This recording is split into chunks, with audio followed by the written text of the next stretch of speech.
Hello po. Pang ilang project mo na to? Siguro ko na po mga, I think, mga 8, I guess. Sa Viva One? Yes po.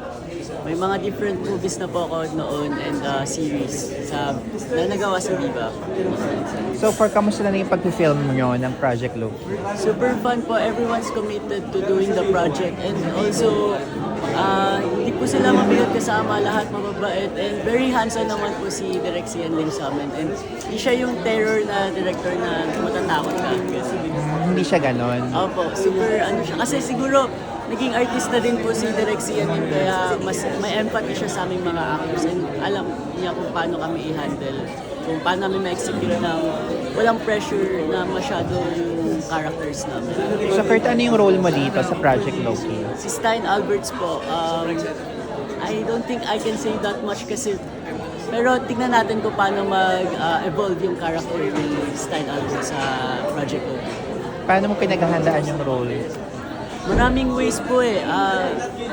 Kumuha po ako ng mga lessons from my previous workshops. Tapos, syempre po, pinaka-need po talaga is magbasa ng book and also yung character text namin. And lastly, pinaka-technique na ginagawa ko yung nanonood ako ng mga same sa character ni Stein Alberts kung paano nila ina-execute yung pagka-crazy and stuff.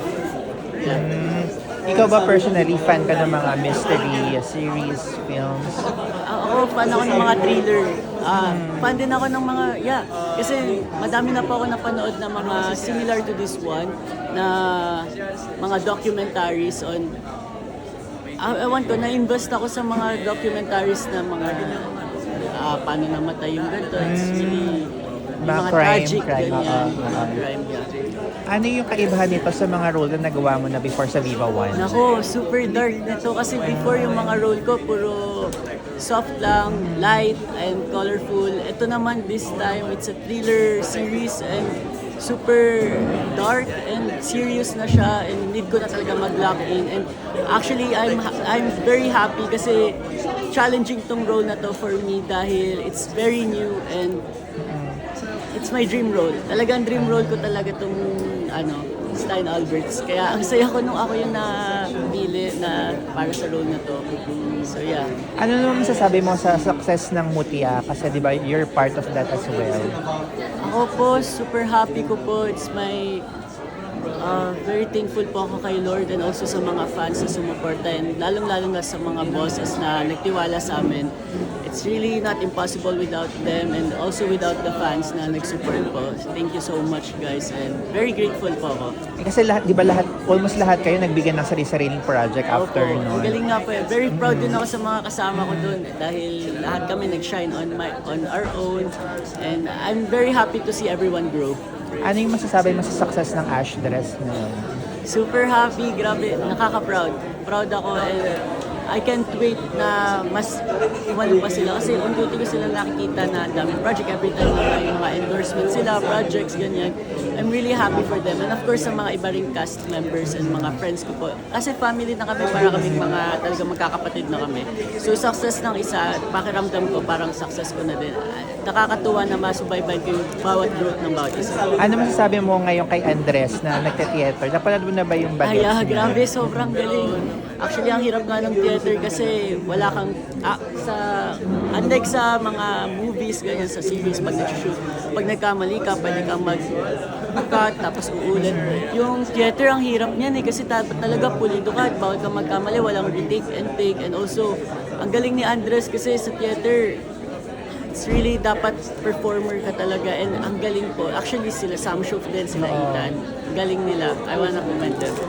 How about kay Ashley naman na so, daming mga projects ngayon and endorsement. What can you say about that? Nako Ashtin, super proud ako sa'yo and salamat sa mga sumusuporta kay Ashtin and sobrang nakaka-inspire yung story niya na talagang nag-wait siya for this spot na and really deserving siya. Sobrang deserving na makita yung talent niya and very down to earth and everything, you deserve everything, and super happy for you. Last na lang sa Rabgel naman na new love team na binibilitan ng Viva ngayon. Opo, super happy ko din for them. Ang dami na pong nag-open na doors for them.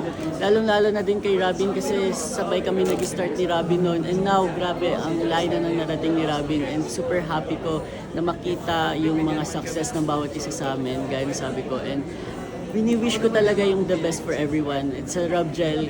Ang galing nyo. Sino ba mga nilolook up mo ng mga artista? Mga artista nila. Like, Oo. like in general? Oo, or in general.